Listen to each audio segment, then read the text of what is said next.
And we're singing. We're singing. Dun, dun, dun, dun, dun. Time to talk. Beauty and the Bitch.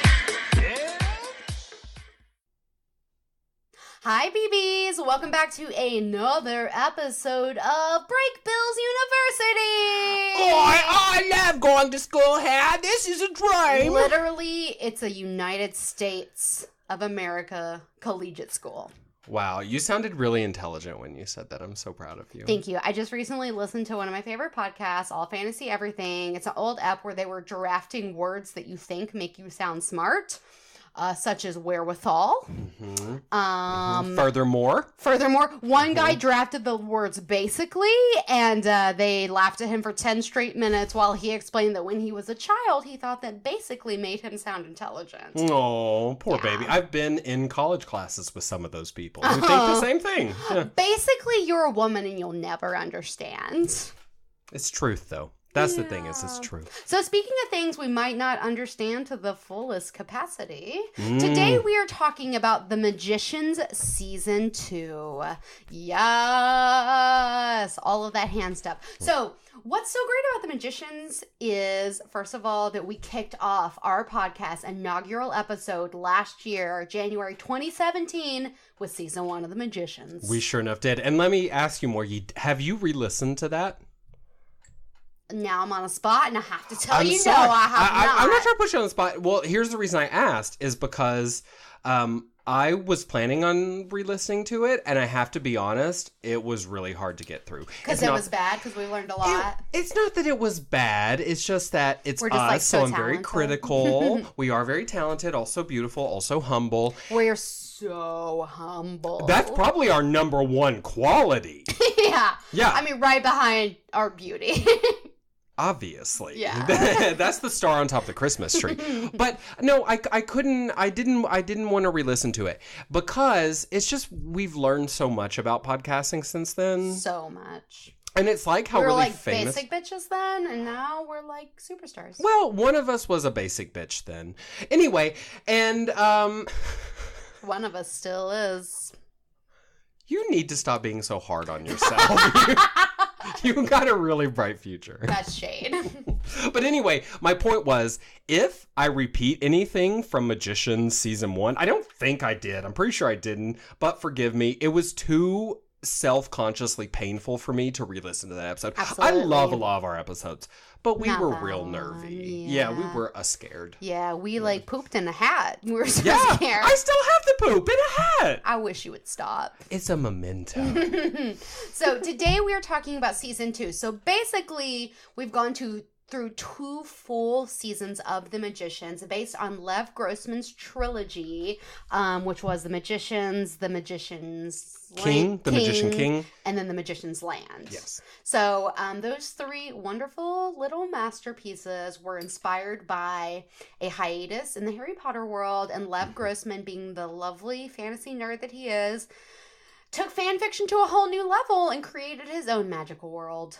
And if anybody leaves any comments where they say, this is just a ripoff of Harry Potter and Lord of the Rings, that's like literally the point of the series. It's literally the purpose. So like, shut your mouth. Yeah. You look a fool. Yeah. And also, if anything, it's fucking Narnia. So anyway. Yeah, exactly. Also, you fools don't even know your You fantasy fools! literature. All of our fans are fools. Oh, that's okay. They're in good company. Yeah. So anyway, Season 2 happened last year. It aired from January 25th through April 19th. So it had a good little run, a nice little thing to kick your year off with. And we're getting Season 3 again this year on what day? January 8th? I think right now, because right now the actress who plays Katie, her name is Jade Taylor. She just tweeted. Someone was like, is it coming back? And she tweeted like, yes, January 10th, I think is what she said. But I don't know if she's in trouble for that. Like, I don't think she was supposed to say that, but whatever. Supposedly January 10th right now. Well, they love those little leaky leaks. Yeah. So season 1 was really well received. Obviously got renewed for season 2, and it's gone on for another season. It is the most popular, highest grossing show on SyFy right now. Shit. It's That's their not Game shocking. of Thrones. That's not shocking. No, SyFy is not great. No. Well, also the show's real good though, I think. I love The Magicians, but I think it's almost like, what's that thing? The blank shows the rule. The exception. The exception proves the rule here. You know, and we'll talk about maybe some of the special effects at some point. Yeah, well, Because SyFy. I have thoughts. Exactly. You know what's great about The Magicians is that it is so much a sci-fi show, but it takes all these different tropes, all these like really stupid things about sci-fi and fantasy that you expect to hate or you think is going to be just dumb and like lackadaisical, and then they pair it with these really big issues like sexual trauma and death and loss and coming of age and depression, and they make it this very, very real situation that just happens to be set in a magical world called Fillory, where there's like a time loop continuum, and also your girlfriend's dead, but maybe she's not dead anymore, and also you got raped by a god. So like it's all of that like weird nonsense, but with like very deep-seated issues that they're very brave to talk about, and they don't brush over, right? I love the way they deal with sexual trauma because it's not a thing you just heal from. You don't just heal from it. Can I just tell you, I'm maybe jumping a little bit ahead here, but we're talking about it. One of my favorite sort of tropes, no, not trope, themes of this season of The Magicians was that people would lose their shades or their souls at some point. By the way, if you are listening to this, we're filming in November and recording in November, but I'm pretty sure The Magicians is coming to Netflix in December. So, so forgive us for spoilers, but like you need to get up on it, girl, because it's on Netflix. You have no excuse. Anyway. Unless you're poor and have no arms and legs. In which case, I understand why you wouldn't have Netflix. In which case, you can't send us a message, so just blink really hard. Anyway, so the point is, people would lose their shades or their souls, right? And they would be happy, actually. Julia was ecstatic. They were relaxed. They found a calm. Spoilers. Yeah, exactly. But then when they would get their souls back, their humanity back, they would have to deal with all of the trauma that they had experienced. And this happens to a couple different characters in the season. And it really touched me because I'm a person who deals with a fair amount of all of it. Anxiety and depression. I think most millennials do. I actually just read a New York Times article about how all millennials are anxious and why. And I think the obvious answer is the internet and being connected to all the tragedies in the earth. But I mean, it's obvious to me, but maybe I'm wrong.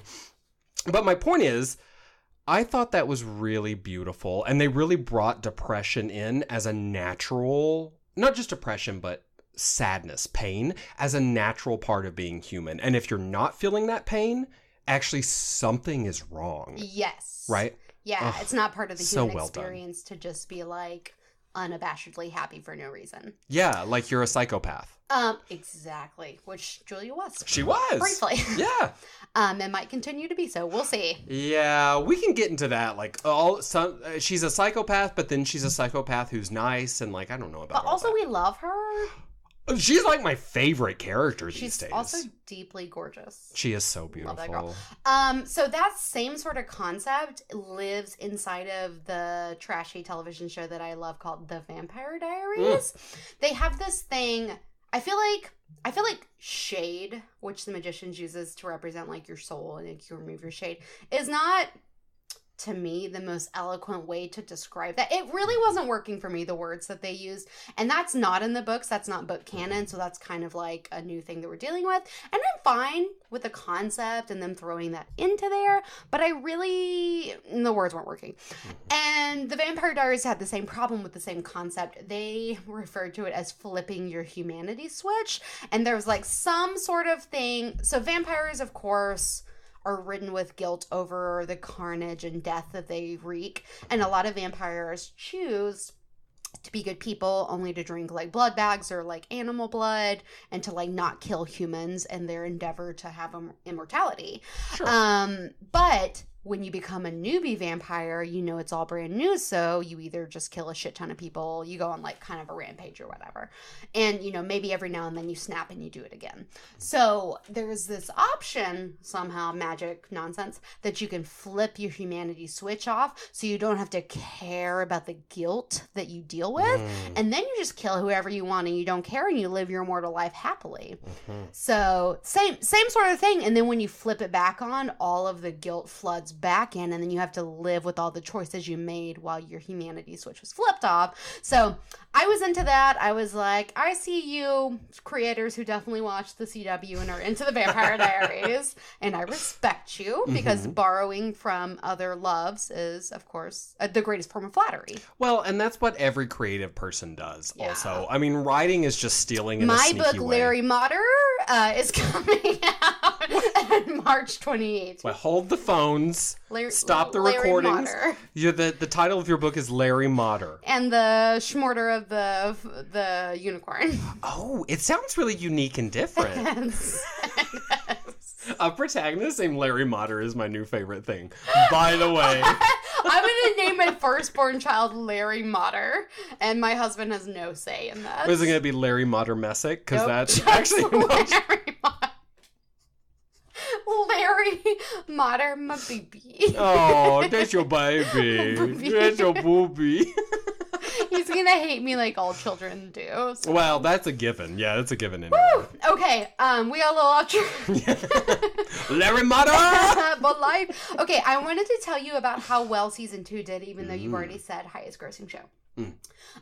It grows in viewership 4.5% from season 1 to season 2, and season 1 was already such a huge hit, and it has more than a 9% increase in the key demographics of like kind of like millennials, like early 20s to like 30 somethings, like people who are in that cusp of like, we grew up with magic but we're fucking adults now, but also we still love magic.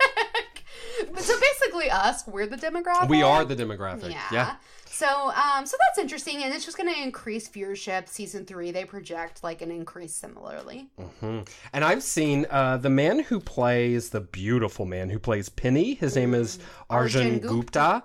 He is all over YouTube. He's like the face of, he's I would say, social SyFy. media fiend. He is. He's all about and it. he gets lots of love. It reminds me of like being a fan favorite from RuPaul's Drag Race, which is one of my big stands. Like, I don't know. It's like he's all over the place. And even though he's not the most important character, he's important, but he's not the most important. And he's not even the most likable character. No, but he might be the most attractive actor. He is beautiful. So that's kind of interesting. But he's become like the face on YouTube and all the social medias. So the girl who plays Alice, do you know what her name is? I sure do. Her name is Olivia Taylor-Dudley. So she was in, the Nerdist did this like little web series they put out at Halloween, and I don't know if they're going to continue it, but it's it was called The Paranormal Paralegal. And so it opens up, it was like a 15-minute video, which is like long for me to like be like, oh, I'll check this out.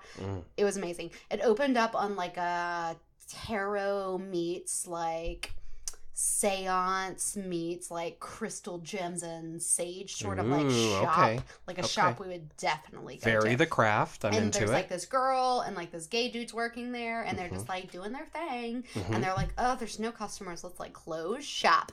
And then Olivia, whatever her dick is, she comes in all freaked out, and she's like, I have the haunting and I need your help. And they're like, tell us more. But then the gay dude is scared of ghosts, so he gets them all set up, and he's like, girl, bye. I don't do the paranormal. And then he like checks out, which I loved, because obviously he's terrible at his job. He should definitely not work there, but that's okay. But then she explains to like the girl who runs the shop, who's doing like the seance or whatever they're doing, that, you know, she has this haunting, she doesn't know what's happening, and they call upon the ghost, and he comes out, and he's seeking legal advice from her, and he's all, I'm here to get your advice on a legal matter. And that voice is really hard for me. I know. Oh, it brought out all that. Oh my goodness. Oh my God. Oh God, it's happening. Okay. You just gave me bubonic plague. Like a lot better though. Oh, good. Well, good. Woo. Basically, the ghost is like, will you represent me in this dispute about territory as far as hauntings go? Because another ghost encroached on his haunting territory. And she was like, no, absolutely not. Why would I agree to do that? You're literally ruining my life. And he was like, oh, cool. Well, I guess I'll just continue to haunt you for eternity then until you die. And she was like, well, on second thought. We saw this in Ghost with Whoopi Goldberg. You can't say no to the ghost. She will not leave your ass alone. alone. Say yes to the dress. Yes. Or whatever. And anyway, so they set it up to be a series because then it was like, the paranormal, paralegal. And I like really want more of it. And she was like really hilarious in it, which I appreciate because Alice is kind of a cut and dry, blunt, like boring character, which I hate for her because, yeah.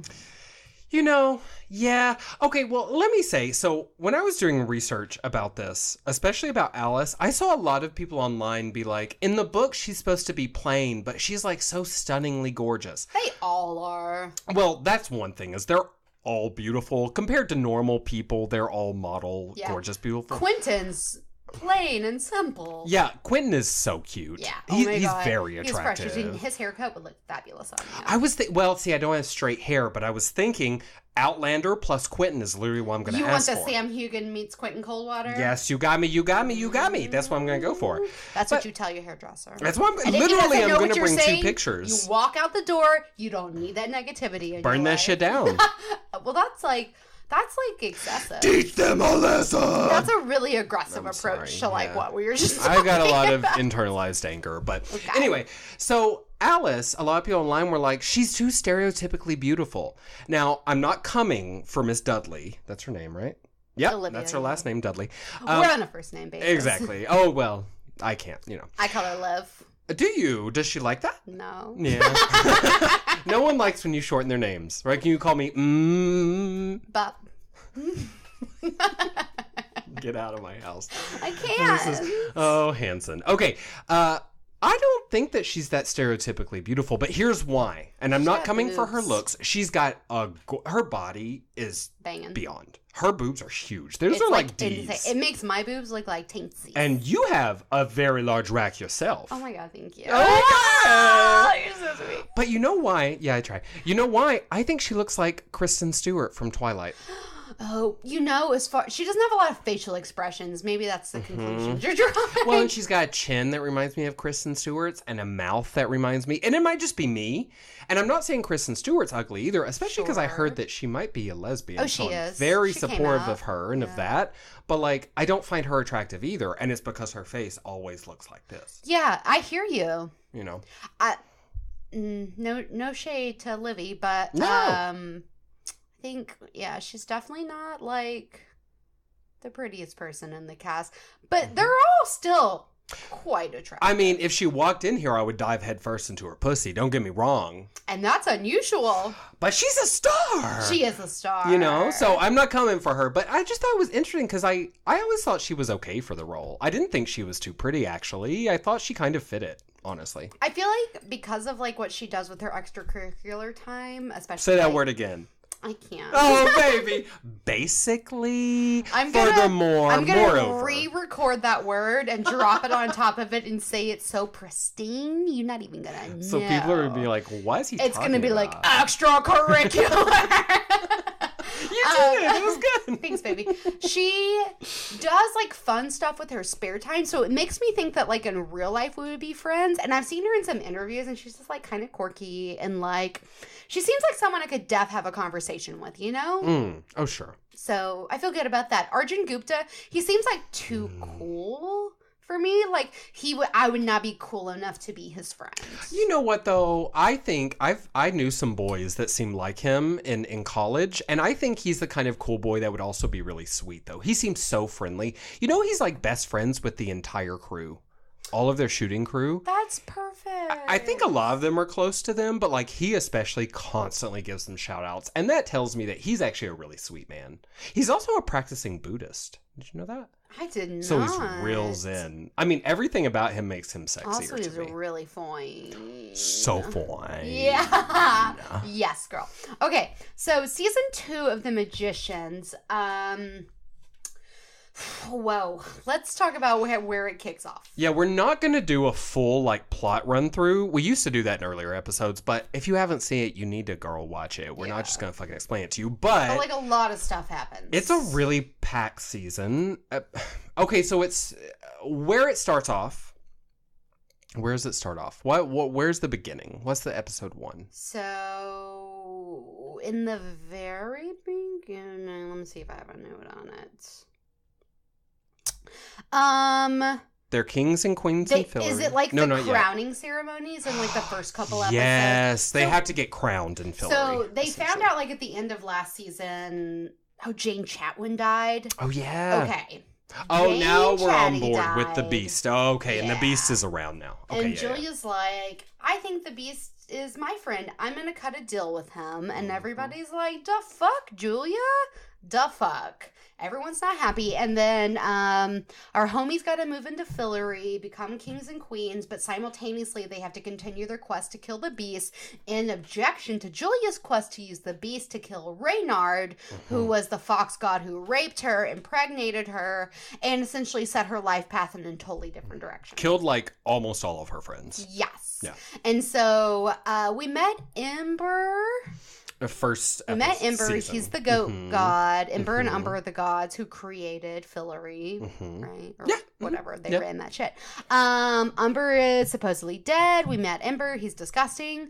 Real gross. He loves tiny cakes, though, and who doesn't? Tiny cakes. Tiny cakes. So basically, season 2, we're just moving into Fillory where they're not full time, but most of the time, that's our place. And Elliot becomes the High King. Actually, I found the crowning ceremony to be very moving while being peppered with really good jokes that I appreciated. Shout out to Margo. Yes. I also thought, and this is not easy, they got 4 crowns that looked good on them. Margo's was my fave. I was into Margo's crown. I kind of thought some of the other crowns were fuggo, but I also was like, I will wear them still. I love the High King crown that Elliot wears. Yeah. Maybe it didn't look the best on him, earthy. and it's got all those red stones in it. Yeah. It's stunning. And then Quentin's was just very simple. I thought Quentin's actually looked amazing on him. Anyway, it's hard to get a crown that looks good on people. I mean, we've seen the last couple scenes of Lord of the Rings. We know that sexy Aragorn, you put that fucking crown on him, all of a sudden he's your dad. Girl, it was that, and then he had the dad bod. I think they came back for reshoots, and he had too many cheeseburgers, and his hair was gray, and his beard was not flush. I ate 2 cheeseburgers. What was that word I tried to say? Extracurricular. Yeah. Basically, I ate 2 cheeseburgers for dinner last night. Anyway, okay, so the magician. So we've really got 2 villains when we start off. We've got the Beast and we've got Reynard the Fox, right? Yes. Yeah, essentially. And then we have some underlying villains peppered in. Kind of internal struggles. So those are that's the overlying arc of the struggle of season 2, those 2 characters. But then subtext within that, we have our heroes struggling to be rulers, not understanding the world they live within, and also struggling with other kingdoms and the balance of power. So there's really a lot built into that, not to mention Julia struggling with sexual trauma and overcoming her own personal demons. And Alice niffing out. And then we have kind of a pivotal plot point where Alice becomes a Niffin because she sacrifices herself for the cause, essentially. It's which Quentin is not okay with and does not handle well at all. Well, and he tried to get back with her. There was that actually really beautifully done moment, because another thing that the Magicians does well is play out interpersonal relationships where Quentin really fucked it up. He really fucked it up with Alice, and just because it's a TV show and a series and you want them to be together doesn't mean that he can fix it. And they have that moment where they're kind of riding towards their death with the Beast, and they're talking about getting back together, and Alice very plainly tells him just because we're working together against this one obstacle does not bring us closer together. We're never ever getting back together. Did you just make that up? In the words of Saint Taylor Swift. Oh, I've never heard of her. I should start a new altar to her because You'll see. Oh, but the old Taylor can't come to the phone because she's dead. You haven't heard her single? No. Okay. In her like single she dropped this year for her new album or whatever, it's all about her overcoming like her old personas.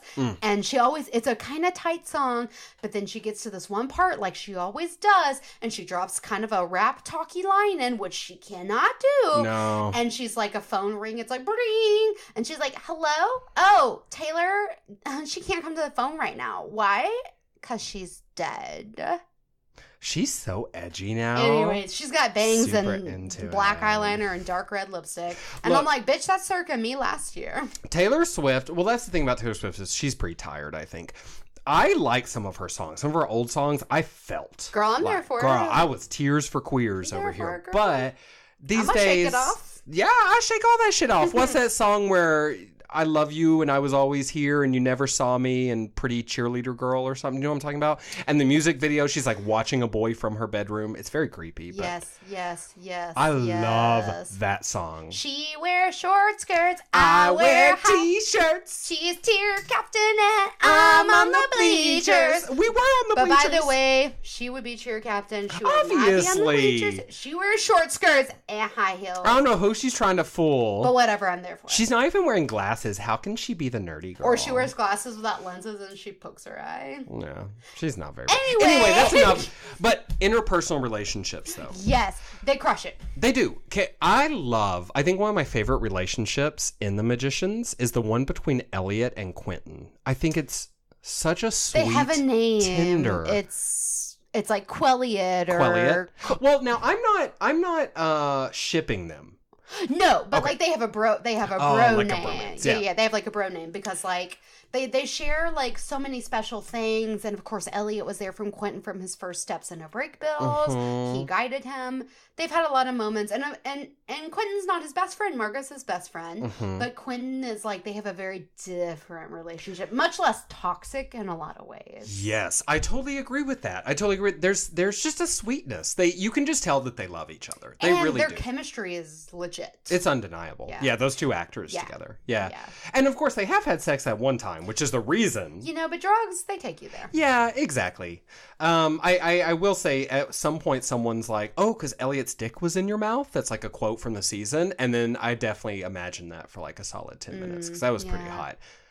I was pretty into that. Yeah. But I like that they don't have sex, except for that one weird time. Yeah. I like that they're a straight man, kind of. Quentin's a little iffy, and a very gay man, and their relationship is not about sex. It's not about longing. Elliot's not in love with Quentin, which I appreciate. Yeah, he really doesn't have a lot of time for Quentin. Yeah.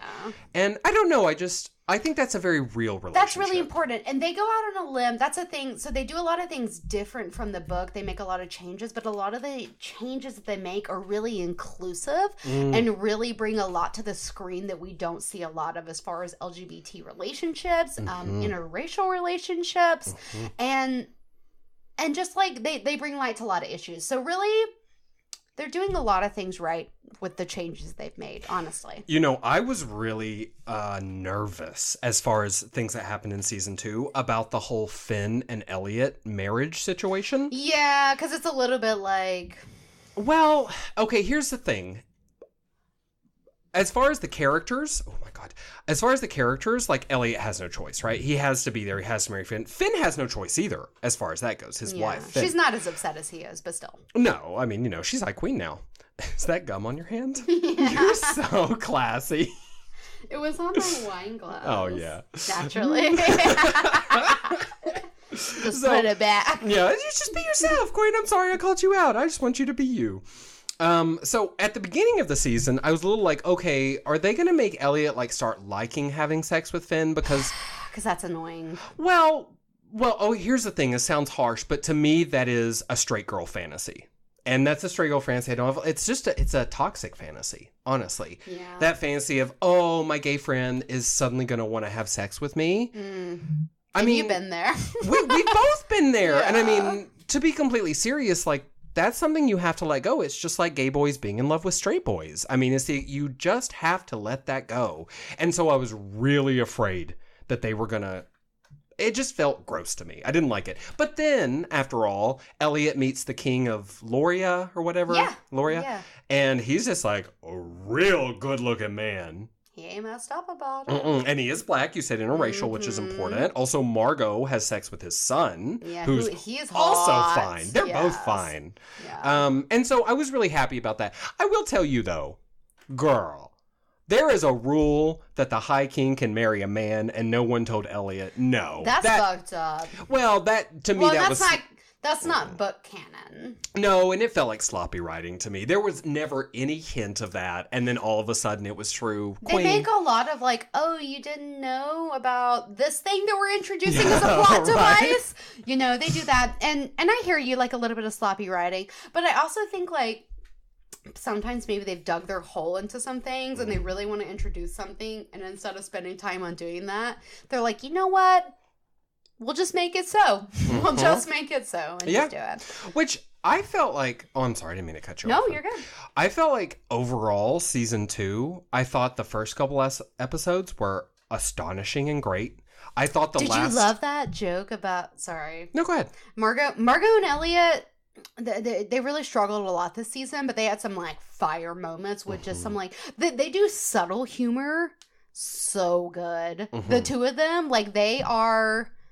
impeccable together with their timing and their looks and their phrasings. Did you love the moment when shit was serious and they were with the horse doctor and like stuff was going down and Elliot and Margo were both really frustrated because they're trying to be high king and queen and get like shit together. Quentin's getting operated on. Yeah. It's a very like quote unquote serious moment. And Elliot's like, I know we're trying to be serious right now, but that doctor has a huge dick, right?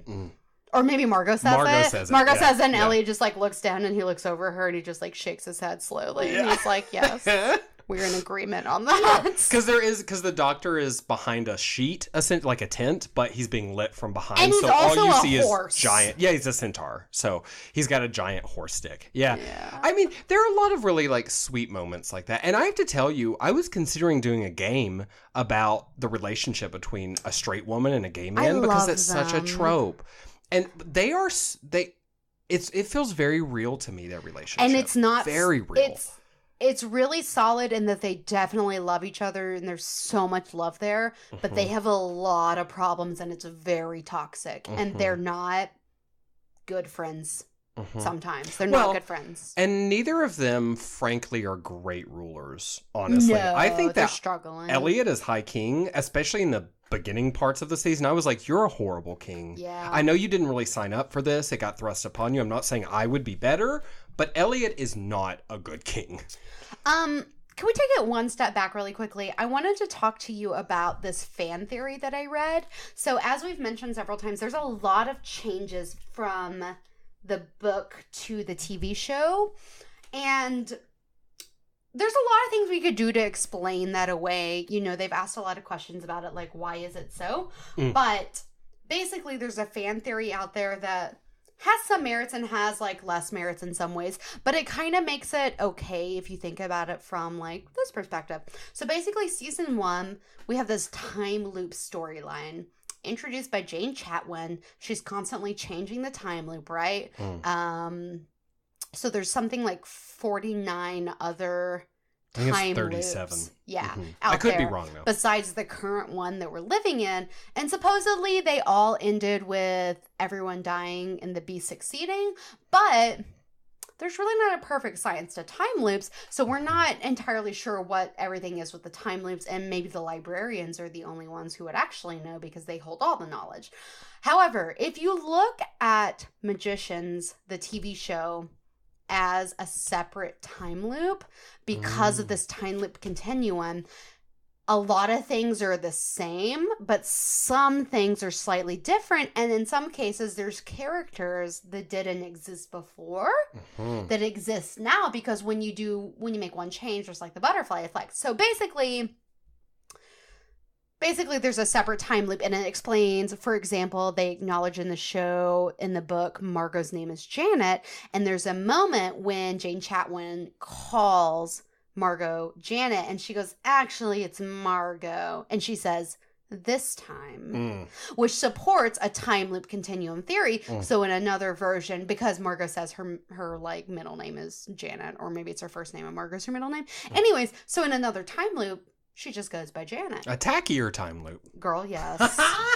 But anyways, so I think it's really interesting to think of this alternate universe magician's theory as what we're having. And Lev Grossman himself has not been really forthcoming when asked about the differences from book to show. And his response has generally been, they're both good, but very different. And that's really not an answer, but that's what he's saying. And you know what?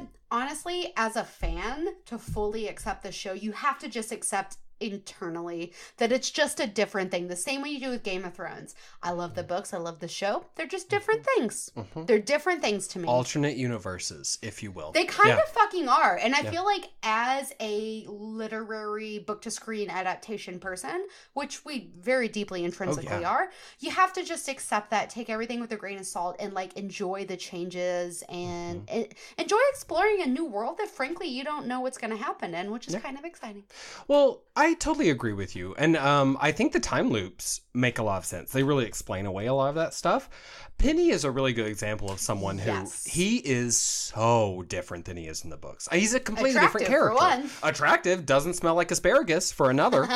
Doesn't have a stupid mohawk. Yeah, stupid fucking. But not all mohawks, just Penny's. Just Penny's. Well, in general, when you have a character with a mohawk these days, I think it's a little dated. I mean, honestly, unless it makes sense for the character. Unless it's Stranger Things and it's the 80s.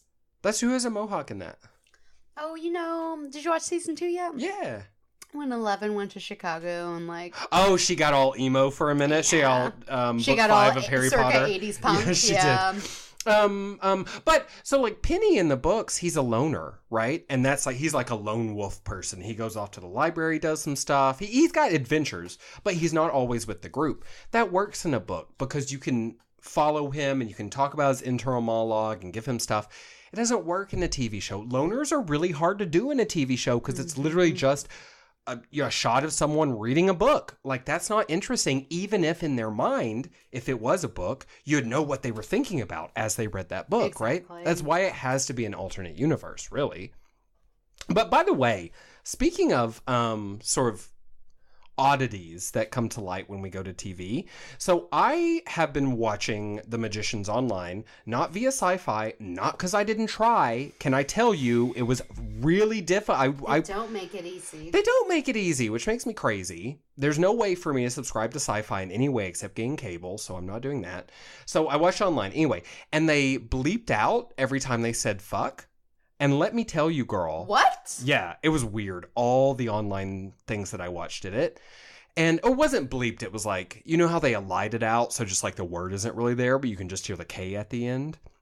I don't like that. I don't like it either. But what it did point out to me was, even more so than if I'd actually heard the word fuck, they say fuck a lot. Well, they're just like us. Well, yes and no, because I do think they're trying to make it real edgy. Now, you know I love this series, but this is something I wish... It's a little gritty. I wish they would back off of it. Sometimes they try too hard. And that became obvious to me when I was watching, and in a 5-minute period, I heard like maybe 10 or 12 fucks. And it wasn't even like a battle. They were like at break bills doing nothing. And I was like, you don't have to say fuck every other sentence. Also, they're really, really serious. They don't have a lot of, like, not serious. Like, Margo and Elliot definitely have casual conversations about, like, irrelevant, opulent things. That's a big funniness. But Josh is really funny. Yeah, he's funny. But, like, besides that, like, Quentin... He's pathetic and funny. Like, he's funny if you're willing to laugh at him. But it's not like there's like that one element of like the boring parts of friendship that's kind of missing, right? There's like a lot of like boring lull things of friendship where it's just like, oh, just be there, but I'm not going to talk to you. I just like need somebody to be around. So that they're missing like a little bit as far as like relationship building, but I know what you mean. They do try to make it too edgy sometimes. So, and I'm not like especially against that necessarily. Witches. Yes, exactly. They were like, these are like the bad kids. They're and I was too like, alternative. Yeah, people aren't like that. I don't think. I mean, maybe the hedge witches are. I don't know. Speaking of hedge witches, I was so glad Katie came back. I didn't realize how much I missed her. I love her. And she's a completely invented character. And she's great. And we love her. Well, and I thought that she was going to be the replace the Poppy character. The Poppy character, but she's not because we know. Is it okay to say this? Season 3 news. Felicia Day of Supernatural, of Geek and Sundry, of Dr. Horrible's sing-along blog, of fucking video game fame, just Felicia Day. If you don't know who she is, like, why are you even listening to our podcast? Yeah, you probably do know who she is, even if you don't know She's fabulous. She has red hair. She's precious. She will be Poppy in Season 3. So excited for that. In the books, she fucks Quentin, so see how that works out. On the Mutt Jack, right? Yeah. Well, because also we've got a weird Alice situation happening. Yeah, because Alice in the books is long dead. Yeah, like we don't see any Alice resurrection until much later in the books, as far as Quentin's endeavor for her. And Poppy, I mean, she got around for a second, but she definitely fucked Quentin. I'm excited. I mean, I'm not... Okay, so we're not ready to go into Season 3. I have a few more Season 2 things yet, but let's return to that because I am so fascinated by how they're going to structure Season 3. Honestly, it's all going to be a surprise. I have no idea whether... My predictions are like, I literally don't know. Because where they are in the story... If we were looking at the books, they've done book 1. They've done it. That was essentially Welcome to Breakbills and The Beast, right? That was book 1. Yeah. Book 2 is Julia's story, which we've already gotten. Yeah. And then there is this voyage they go on, the voyage of the quest of the 7 keys, which I'm not going to say too much about that because I maybe don't want to spoil that, but it's fascinating. Well, also the underworld, which we've already done too. Yeah, we did that as part of Season 2. Yeah, so but in the books, changing that's book 2. up the timeline a little bit. Yeah, so in the books, book 2 is Julia's story, the voyage of the 7 keys, which happens on a boat. The Mutt Jack is the name of the boat. I think Quentin fucks Julia in book 2. Oh, does he? I think so. Oh, I don't remember that, but maybe. I wouldn't say that that's not true. He definitely does. And then also, the end of the 7 keys, they go to the underworld, and that's how they get the last key. So I doubt they're going to do that. Well, okay, another thing about that is, have you seen, or do you recall the little sloth that they were carrying around? So they've introduced the sloth character who becomes weirdly important in that kind of storyline with the Muntjack or whatever because he's knowledgeable, or he or she. I think she. Yeah. Anyways, and so we've kind of had a glimpse of the sloth because they've already asked him questions or whatever. So it's really unclear. Also, didn't we get a flashback in book 3, I think, but I think it is supposed to happen congruently with book 2, but that Margo, Janet, goes on her own quest and does some like soul searching. So like, I don't know if they're leading Margo up to, in the desert. to Margo's own quest, and then that takes Quentin away on a boat, on like a land weird boat, and he goes and he meets all these people in Fillory, or if we're kind of bypassing that by bringing people from Fillory into the castle, which Elliot's been kind of a part of, right? He's been dealing with that. Not to mention we haven't met Josh and we met Josh briefly. I guess he doesn't matter. And Poppy, and there's like all these other side characters. It's like, what are we gonna do with them? So let's return to that. I'm sorry, I know I said let's return to it and then start talking about it, and now I'm just cutting you off. But there are a few more things from Season 2 I wanted to talk about. Let's hear it. Okay, thank you so much. So is it just me, or did the special effects get worse this season? To be honest, I can't remember. Because here's what I'm thinking is... They did more with, like, the fairy people. Yeah, and, like, the dragon. You remember there's a dragon scene? Much. And the thing that... I think what it is they tried to do more. I think you're right in that. It's not that the special effects got worse. It's just they set a higher bar this season.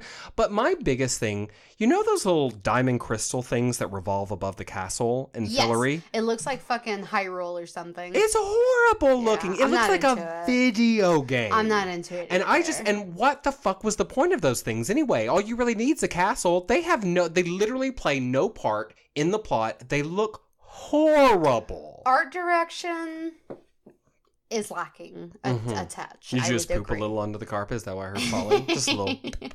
Just a little boop, boop, boop. Yeah, that's, You're how, like a that's how I rabbit. think best. You're a rabbit while pooping. I'm into that. You're right, Speaking though. of, not to get off topic again, but did you know that rabbits can be litter trained?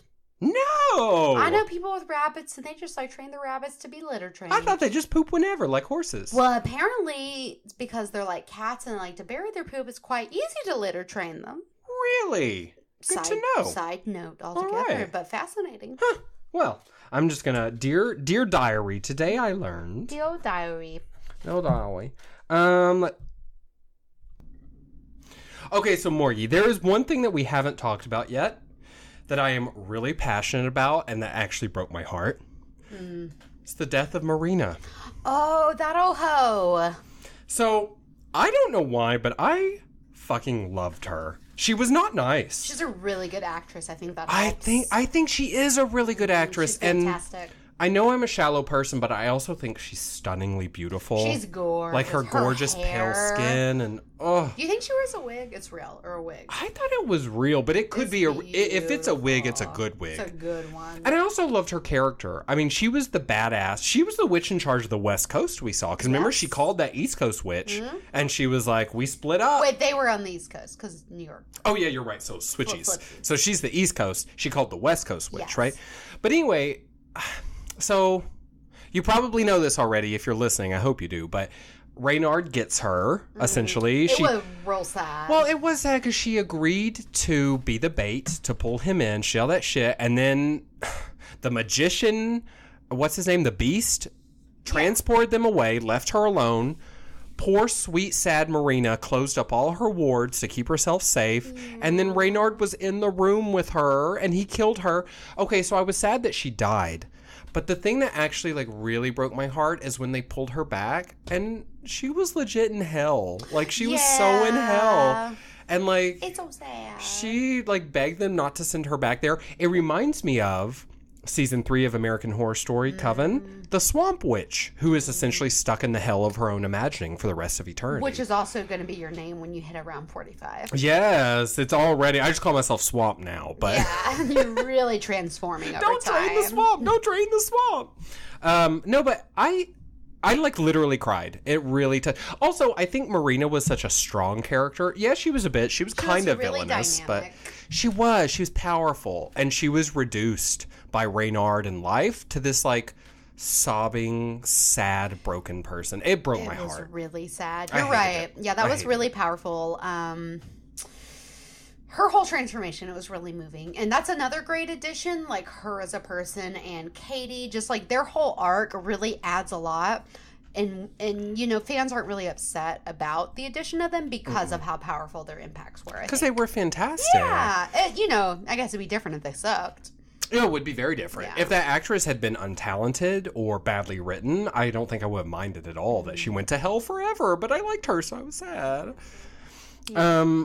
Another thing that I really appreciated, I don't know if you heard this, Morgie, because we didn't really talk about it when we talked about season 1, but a lot of people, fans, were upset by Julia's rape in season 1 by Reynard. What they didn't like about it? Well, I think besides the graphicness of it, which I think you can take or leave, like I think there's power in that, but they didn't like the fact that she got power from the rape. So it was almost like wait, but that's book canon. Yeah, but you know how the social justice warriors are, girl. It's got to be one way, and no one else is allowed to be any other way because their way is right, and they're the ones who have hearts, and everyone else is just evil. But and, her power, she did get power from the rape, but it was almost like she empowered herself in her vengeance. Yes, that's how I felt about it. It's like, well, and that was the whole thing. Is various times in this season 2. They talked about her as a survivor. In fact, that was one of the things that Persephone, or Lady Underground, specifically said to her. You are a survivor. Get rid of the victim.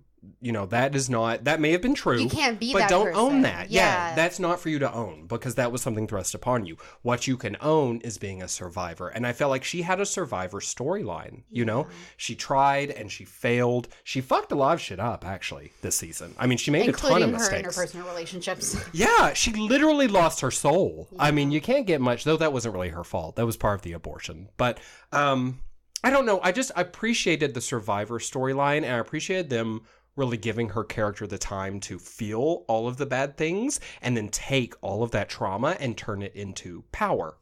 And you know what else? I really loved her having Katie as this person Me that's too. like her best friend or Me whatever, too. like her Mhm. guardian.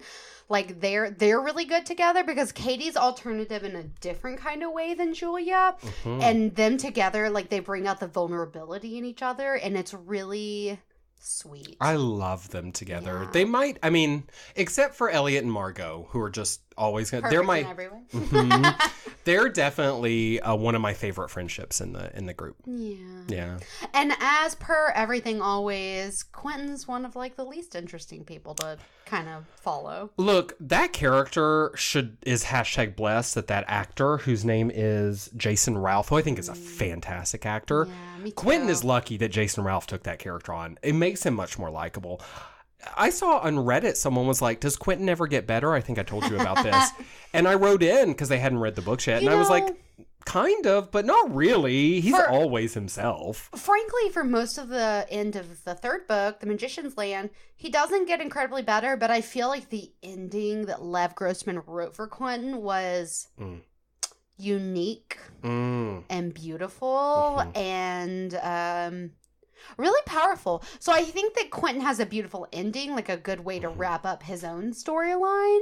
So I look forward to that for him. But you're right, he doesn't, like, he's kind of on the same fucking path. Like, he really doesn't stray from, like, what's happening. It's just, like, same shit, new situation, basically. Exactly. Something else to be neurotic and afraid of. Which, granted, maybe the reason I dislike that of him is because I see it in myself. That's so often the way, isn't it? It's just like how I really actually can't stand Elliot. I don't. That's so funny because I remember when we had that conversation and we both were like, I was like, Elliot's the best character, and you were like, well, it's obviously Margo. Yeah, Margo's definitely better. But we're in turn Elliot and Margo separately. Yeah. So I think that's kind of precious that we feel that way. That's cute. And I think that's human nature. You see someone else exhibiting your bad qualities, of which Elliot, we share. We're essentially the same person. We're essentially the same person. But how is he still the greatest person ever? He is good, and he's so tall. And handsome. He is quite handsome. And hilarious. I think he's like by far the oldest of the actors. I think that he's like 32 or 33. He looks young. I'm not saying he looks old at all. In fact, the opposite, actually. I had no idea that he was the oldest until I read it. And then I saw it and I was like, yeah, actually, he holds himself more like a man. Elliot is that way. Elliot is not of his time. That's true. He's very like elegant and regal. Very Oscar Wilde. Yes. Mm-hmm. Except without the moon face, thank God. Yeah, but he does have a portrait in his attic. He does. Oh, shit. So look out, baby. But I think for me, Margo was really the MVP of season 2. Margo really came into herself in a way she did not do in the book, in my opinion. At book 3, we find out about Margo's journey, which really kind of set her apart, but that didn't even happen in this season, and she just found her own way to kind of blossom, and she's just like a fucking boss bitch. Margo doesn't have time for anyone's shit, and she's not afraid to disagree with you, and she's not afraid to follow her own path, and she's not afraid to gamble your baby away to fairies, which is, probably a negative thing of her personality. Well, but actually, though, is it? Because, I mean, I know that at the end of the season 2, Elliot says to her, you were in an impossible situation. Because they have a big fight about it. Because she essentially bargained away his child, as a child didn't want to have, but nonetheless, that's his flesh and blood. And I agree with Elliot. I don't think Margo could have done anything different. I mean, they were being attacked. Their magic wasn't working. She had one chance to get the magic to work, and it was to give away a baby from Finn, who she doesn't give a shit about, and Elliot, who doesn't even want the kid. It's not like she went out searching for a way to get rid of the baby. It was literally the only choice she had. So I thought that Elliot was kind of very unfair when he was mad at her about that. Granted, is a horrible thing to do, but what choice did she have? I will say, I understand the anger at the initial, like, oh, sorry about your baby. I gave it away to, she weird should have fairy told gods. them. She should have told Elliot immediately. That was her failing, I think. She made some mistakes. But also what's wrong with that situation is it was kind of the only choice she had to make, but she also didn't really care because she didn't care about that baby. Mm-hmm. And you gotta put yourself in Finn's shoes. And Finn didn't ask for this marriage arrangement either. Oh, no one did, yeah. And you know, how many chances is she going to have a baby? Because Elliot's not really interested in that relationship. So, like, it might, in her world, be a bigger deal. Because, like, a lot of royal families have to sacrifice their children for a number of reasons, like betroth them to other nations or, like, whatever. So, frankly, that's the life of a royal, bargaining away your children's lives. But it is kind of sad to think, like, first of all, that Margo kind of probably didn't really care that much. And then, secondly, Elliot's not going to care as much as Finn is going to care because he didn't want that kid, but she did. She wanted that baby. Anyways, that was a sad situation, but Finn's whole life is sad, though. She's got a sad life. Everyone's kind of sad, but yeah. I really enjoyed Margo coming into herself, being a boss bitch, making choices, sometimes wrong choices, but still owning them and, like, putting her hands on her hips and being like, well, this is the decision that I have made, you know? And she was not there for it when they were like, actually, only the High King can make that choice. She was like, put my foot down, crash the patriarchy, I'm the boss bitch. High Queen, right here. She was just fabulous pretty much all season. She's so great. And with the eye patch, girl, loving it. And I heard that actress, her name is dun dun dun dun. Oh no, do I not have her on here? No, it's impossible. Oh no, her name is Summer Bishil. We know that. We know her. I don't know if that's how you say her last name, but I'm guessing. I think so. That's Bishil. What I would say. She was saying that because someone asked, I think at a Comic-Con that I saw an interview of her, they were like, how is she gonna get her eye back? And she was like, well, look, I've seen like 26 different decorative eye patches, so I think it's gonna be a while. Oh damn. Yeah, I think she will get her eye back. I think eventually, but see, here's the thing with that, you know, that would be a hard special effect to do / harm the actor. So but if she's just wearing an eye patch, it's easy. Also, you know? I love that she's going to have like an eye patch for every outfit, it sounds like. Oh, so that's fierce. So Margo. Can we talk about some of the fashion in this season, though? Can we talk about Les Miserables after I forgot about that shit. You should have seen me screaming and snapping on my couch. I was into that. I was really into it. But so, the fashion first, just briefly. I get that they have a lot of creative license and they go crazy, especially the stuff that Elliot and Margo wear. Yeah, he wears like a lot of riding pants. And he does a lot of like weird scarf things up here. And like, I'm okay with that. Yeah. But some of the stuff that she wears, girl, no. She had a hideous, couple, like poofy sleeves. She did. Real short skirts. I'm like, nah, queen. She wore some circa like augmented Marie Antoinette gear that was like not working for her. But cheap. A couple times she wore these like half dress like royal things with like a pantsuit that I was into. I was feeling that on her. And her hair was always on point. Oh yeah. Yeah. Her jewelry is always the stuff. Really, but her clothes. She did a lot of poof sleeves, like see-through green and pink poof sleeves that I was like, please don't ever wear that. It reminds me of like Sofia Coppola's Marie Antoinette movie for sure. Exactly. Yeah, it's like a reimagined fancy lady wear. Yeah. So this is the second time we've had a musical component, right?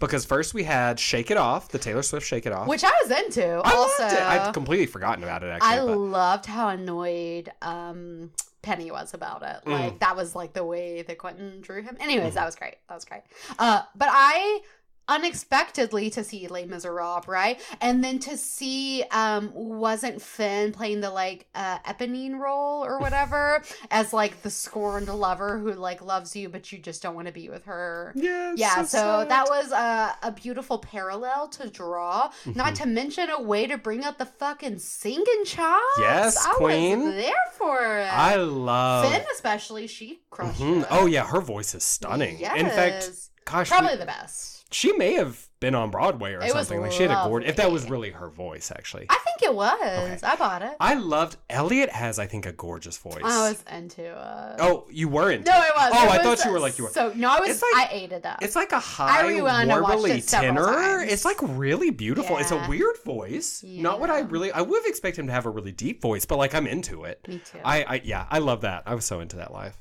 Do you remember in the first of all, do you remember we saw Les Mis on Christmas Day like 6 years ago or something when it was in theaters? And we just like sat there and sobbed and you drank a beer milkshake and I kept ordering more cocktails. I was like, it's not enough. Girl, it's Fontine's song always gets me every single time. And Anne Hathaway crushed that. She was so good. Why do people hate her? And then do you remember? Yeah, that's another not fair. Subject. It's not fair. They hate her because she's too good. They hate us because they ain't us. Ding! But Eddie Redmayne playing what's his dick, gorgeous. But his voice I found like surprising in a weird way. I was like, how is that sound coming out of your mouth? You know, I don't remember what his voice sounded like. It's very like deep but operatic, and it's like, is that Eddie Redmayne?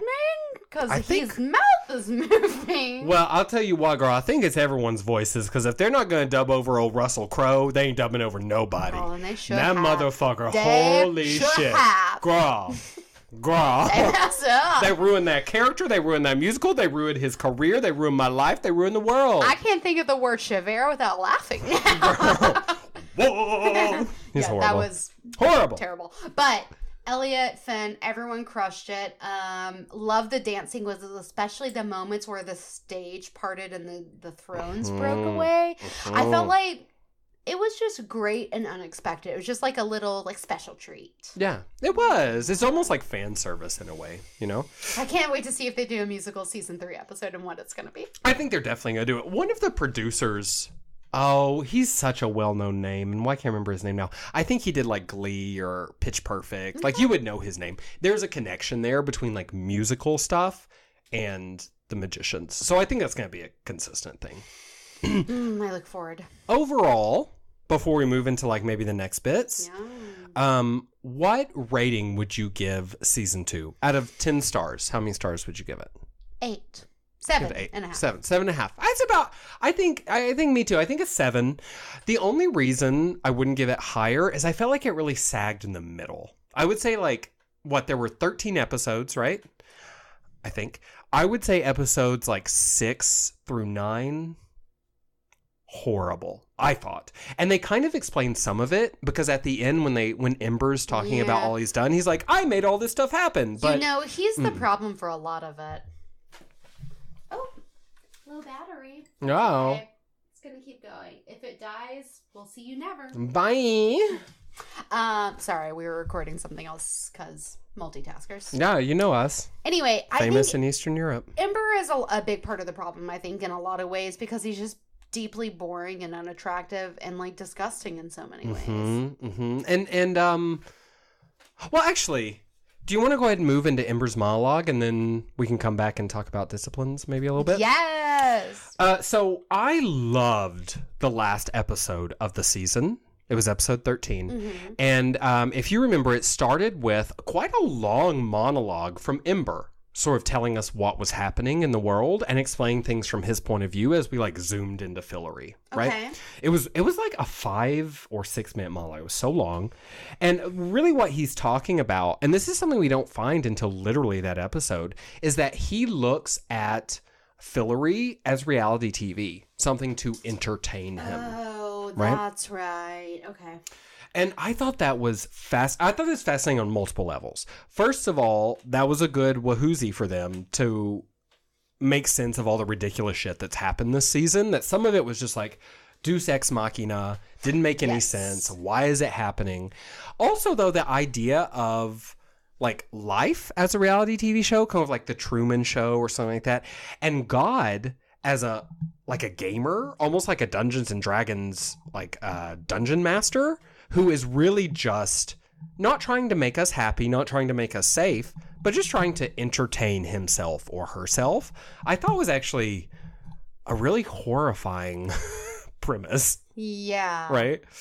Basically the worst Nightmare Matrix scenario situation. Pretty much. And old Ember, the reason I didn't hate him until he said this one thing, which I'm about to say to you, I was kind of like, well, he's a god. He's allowed to be capricious and be rude. Like, that's what gods are. Why is he so gross, though? He is disgusting. Well, we know now it's because he's chaos, right? And his brother Umber is, like, logic and... boring. Yeah. One's boring, the other's disgusting. Fair enough. But when he's talking about all of Quentin's friends, you may remember this. This is how he describes them, okay? He says, the addict, the victim, the bitch, the scowl, and the martyr. So the addict is Elliot. Yeah. Right? The victim. Julia. The bitch. Morgan. Margo. Sorry. Margo. The scowl, which we don't really use that insult. Penny. Yeah. And then the martyr. Alice. Exactly. But that's like the worst. Mention of Katie. Also, yeah, he just left out Katie and like a Rude. shit ton of other people. Yeah. But like that is the worst way to look at those characters. And that's what it made me realize, like, Ember is he's a bad god. When he sees these people, he doesn't see, for example, that Elliot is also charming and sweet and broken. He doesn't see that Julia is not a victim, she's a survivor, and she's got more strength than probably anyone else in the series. Which we'll see about next season. Maybe we'll find that out. Like, and that, I was very offended. I was like, don't label them that way. That's not who they are. They're people. So I nerded out for a minute. Yes. Yeah. That's a really beautiful thing to bring up and a really good way to look at that, because that's the thing the Magicians tries to do that we've kind of already mentioned, is like take those tropes but like humanize them and make it more than like what it is on the surface, which is one of the great things they're doing well. So they even named it in words. Yeah. And said that it's not okay. And you know what? Maybe I'm reaching a bit here, but I feel like that's what not just gods, but people in positions of power try to do. Right? Oh, yes. They try to put you in your little brackets. They want you to take your little career test, tell you what kind of person you are so that they know how to deal with you. Just to take away from just like, you know, the good old fucking human interaction. The disgusting and also gorgeous complexity of a human being. They don't want that. They want you to be Can that be a our criminal. new tagline? The disgusting and gorgeous complexity of a human being. That's what we That could be explore good. here at It's more or Beauty and the less. Bitch. I mean, it's true. I'm complex and you're disgusting. What He the- also talks about. He also talks about kind of the whole theme of the series, which is the one of the themes, the danger of sublimated trauma, which is such a huge theme that we've talked about over and over. But he says it. And he says, like, this is a theme. This is what happens when you try not to work through your trauma. Blah, blah, blah. So I thought that was quite fascinating. Good monologue. Did not make me love him, though, because nothing could. No, for sure. So basically the culmination of season 2, there's a lot of things that happen, and do you want to do like a quick recap and then talk about how magic is dead? Show nuffies, yeah. So, okay, so here's the thing. A little known fact. You work so hard, you get your magical weapon, you kill that god. Well, they kill Umber. Well, actually, they kill Ember right after he kills Umber, who are the two gods of Fillory. What they don't realize at the time is that those gods have parents. And when those gods die, those parents are going to step in and do something. Now, they're not destroying the world. What they do is they send in their little cosmic plumber, which I thought was kind of ridiculous, but it's fine. Whatever, I'll give it to them. And he walks into a little world, opens up this little magical hatch, and turns off magic. Magic's dead. Magic is gone. Yeah, it is completely, like, the power is off. It doesn't exist. And I think Fillory and the Wellspring was the source of magic for, like, their universe. So I think it's the whole universe. Yeah, even like Quentin's world, like where Break Bills is, like that. There's none. No magic anywhere. Because then I think we flash back to Break Bills. The last little bit of the season. Yeah, it's like we're fucked. Yeah, they're doing like theoretical magic. They're all sitting in a room together, getting taught by old Fogg, their old headmaster guy. But they can't do anything because the magic is gone, you know? You and this gum, girl. This gum is a plague on my house. Because I am Both our Lady houses. Macbeth. Both our houses. Oh. Isn't that from Romeo and Juliet? Yeah. A plague on both your head. Mercutio says But that. I am Lady Macbeth, and I will murder you and have blood on my hands. Well, you seem to think I'm bullshitty McBullshitter, and I'm obviously one of the three witches, so if you kill me, You're you are fucking fuckity Iago. fuck. We're going through the Shakespeare pantheon. Lady Macbeth versus Iago. You think Lady Macbeth could take out Iago? No, but that's a fucking match I will watch. Next Halloween, we're going to dress up and beat each other to death. Or let's dress up as Iago and Iago, and I'll be the parrot from Aladdin, and you be Iago from Othello. That's a good idea. Really That's a really cute idea, yeah. Okay, we'll talk about that later. Okay, sweetie. So, I think I've said everything I have to say about season 2. Oh, the 20 blank pages at the end of everyone's book. Chilling. Do you know what I'm talking about? I have the library.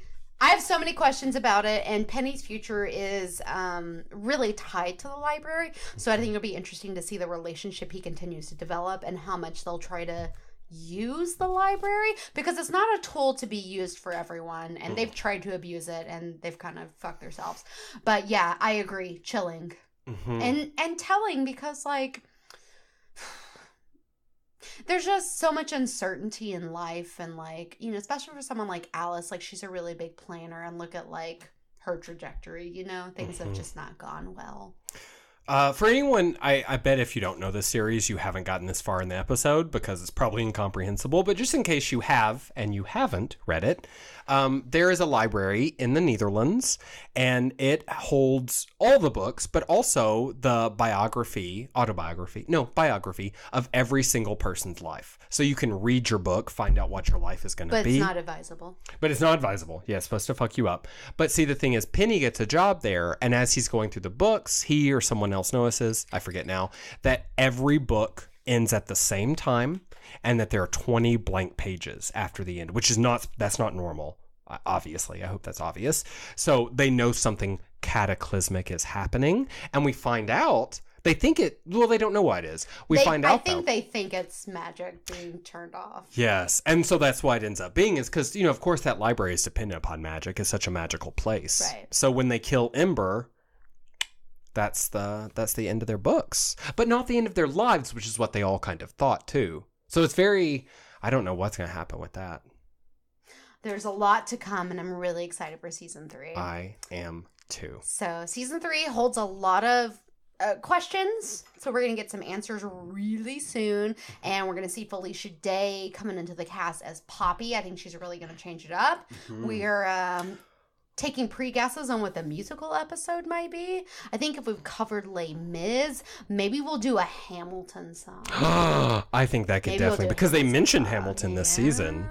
I think Hamilton's a strong. I think Into the Woods is a strong possibility. Oh, actually, yeah, that makes a lot of sense. Wicked, frankly, would be a strong possibility. Yeah. Actually, Wicked be really good, especially for like a Julia or an Alice situation. Hell yeah. Oh, I'd love to see them do an Elphaba Glinda duet. Yes, queen. Because they could really interchange those lyrics. Because for good. Yeah. That was me being Elphaba. It was cute. Did you really like it? Did I transport you there? Well, fuck you, bitch. Yeah, I like the Emerald City. That's my you would Glinda Elphaba jam. Because they're like, we're perfect together, born to be. Yeah, gorgeous. Okay, so tell me this, Morgie. I found this little quiz online that you take. It's put out by Break Bills, the real school. Oh my god. And it tells you which discipline, aka house, you belong to. It sorts your ass. It sorts you. Now, I took this a couple of weeks ago. Have you taken it? Okay, so on the count of 3, I want us to call out. We'll go 1, 2, 3, and then we'll say it. Okay, don't say it on 3. It's the beat after 3. You understand what I'm saying? Okay, and we'll call out what discipline we're both in. Okay. And if we have to fight, you're going to say 1, 2, 3, and then we'll say the word. 1, 2, 3. Words. Yes. Okay, you ready? Okay. Are you ready? Yeah. Illusions! Get out of here. Are you in my house? Are you fucking with me? We're in the same discipline. We're both illusionists. Oh my god. Oh my god. Do you know what it, like, it said like a couple of things about you. It was like, kind of like you're mysterious and tricky. Trixie, and a fantastic liar. Which, obviously we're both really good. Yeah, if we told people what we really thought, we'd have no friends at all. Aaron thinks I'm a woman still. Even after he saw your mini tentacles and all I'm telling you, just like, turn all the lights off. That sweet boy, he loves you. Men are dumb. Girl, or horny. I love you, baby. So we're both illusion, but you could get, I was kind of shocked. I thought I would be knowledge, which is like the Ravenclaws who live above the library. I was certain that's what I was going to be. And my second choice, frankly, would have been one of the physical kids who are like the Gryffindors. You know, they're protagonists. Yeah, because they're like cool. Yeah, well, they're and the like protagonists. Lackadaisical. And fun. They throw great parties. Fun. Yeah. You know, do you remember our hideout is invisible? Like wherever we are, you have to find it to get into it. Well, for you, I feel like that makes sense, but I'm such a people person. Well, I don't know about that. I don't know what your life in the Illusions house is. What is the Illusion house like? We don't even know. Can we do glamours and change the way we look? Yes. Girl, we're going to work on you the rest of the night. Don't you worry, baby. We're going to save your face. You know what? I was mad for like a segment, and I'm like, actually pretty excited. It sounds amazing. Oh, so okay. So we are going to put the website, the Break Bills website, in the show notes. I've already got Noah down. Go to so there. You can go and find out which discipline you are, and you should let us know. Yes, let us know. Okay, in the meantime, why don't we wrap up our love and discussion of the magicians by heading over to the game corner. Oh, we haven't talked about Just kidding. I'm sorry. I'm so sorry. I'm such a man right now. I'm taking over. You shut your mouth, lady. You be an Elliot and you just put your foot down and tell me what we're doing, Okay. man. Can we talk a little bit about predictions for season 3? Oh, sure. Yes, okay. go Maybe for okay. Okay, so there are a couple questions I'd love to get your input on. Oh, yes. Things that were questions at the end of the season. Really smart. Well, you're here. I am the only one here, which makes me uniquely qualified. You're the expert right now. So, the fairies at the end of season 2 invade Fillory. I don't like them. Well, I don't like them either, though I will tell you, I thought Candace Kane as the fairy queen. I mean, like, acting-wise, fantastic. I loved her in that role. She was so good. But, okay, so this doesn't happen in the books at all. Fairies, am I wrong? Fairies are completely not in the books. At least not the way we see them in the TV show. It's almost like we haven't really met, like, the dryad people. That's true. Just very briefly before they all got burnt it up. Yeah, so it's kind of like we replaced, like, whatever weird interactions we had with them with, like, these fucking fairy people. Can we talk for just a minute again about how hot that dryad guy was, though? Oh, do you remember? Dead, baby. Oh, God. So dead. I would climb his bark. Oh, Mm-hmm. that's dirty and I would efficient. hump a tree. Well, now If it had his face. uncomfortable. Anyway, okay, you're fair. We'll just leave the pun. So the fairies have invaded Fillory. They're essentially like a wild card for book readers. We don't know who the fuck they are. We're all learning together. Do you think what do you think's gonna happen with them? You think they're gonna successfully take over the castle? Briefly. I think so too. Yeah. Yeah. Yeah. But our bitches are getting their shit together, and we're gonna take it back. Mm-hmm. Absolutely. Ooh, I don't know. I mean, I'm interested to see more. I think we definitely will, like, see more. Well, and with magic off the table, that certainly changes things. Yeah, are they still magic? I don't know. Because, oh, go ahead. You know who briefly is probably still magic? Who's that?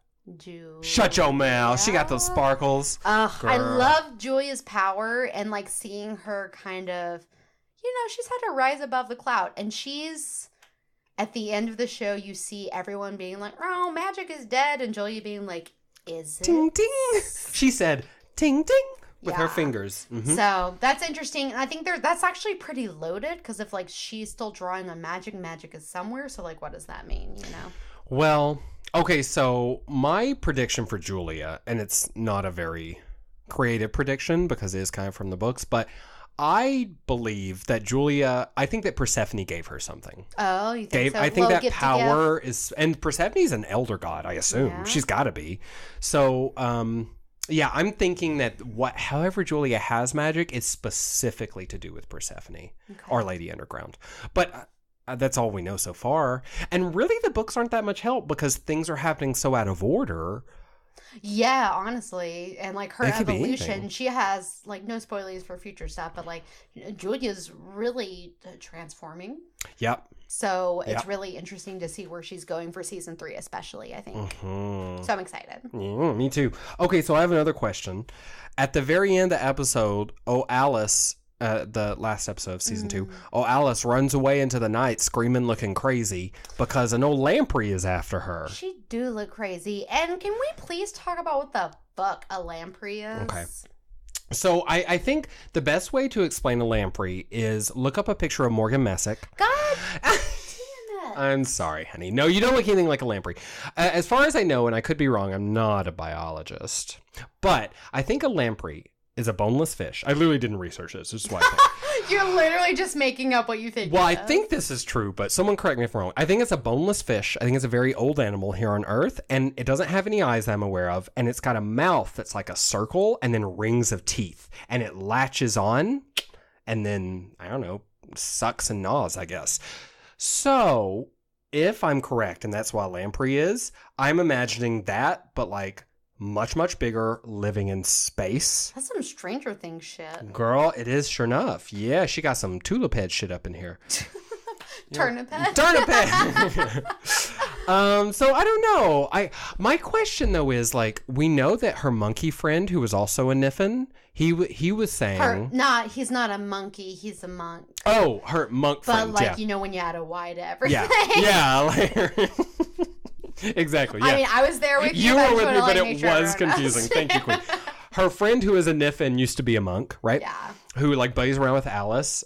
He comes back and he warns her about this lamprey, but he also says like, okay, magic is gone. And then she's like, well, how are you here? And he's like, well, you know, I'm running down. So they're like batteries almost, which makes sense because the break bills, Professor Fogg or Headmaster Fogg, he also is like, we have a generator with some magic in it. Yeah, no, that does make sense. And frankly, that checks out. I mean, yeah, that makes sense.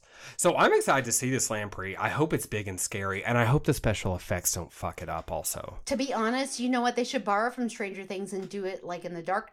If you do it dark, I think so too. It still looks good. Real, even more dark than that dragon we saw, girl. They put that dragon in the dark. We're talking like sex with like your same person after 20 years dark. Oh, like shit. Turn the lights out low. Like sewing your eyelids closed dark. Well.